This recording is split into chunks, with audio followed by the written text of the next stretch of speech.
আমাদের সমাজে প্রচলিত ধারণা অনুযায়ী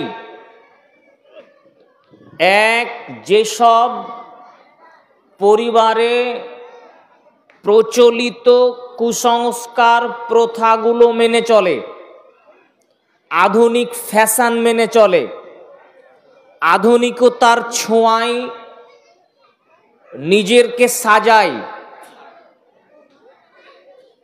আমাদের কাছে অনেক অংশে হচ্ছে তারা আধুনিক পরিবার আর আদর্শ পরিবার।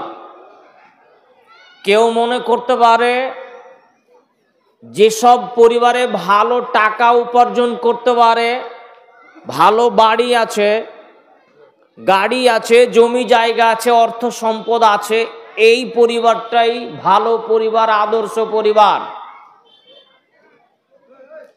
শুনুন, আল্লাহ এবং আল্লাহর রাসূল সাল্লাল্লাহু আলাইহি সাল্লাম যেই পরিবারটিকে আদর্শ বলবেন, আমাকে আপনাকে ওই পরিবারটাকে আদর্শ বলে গ্রহণ করতে হবে।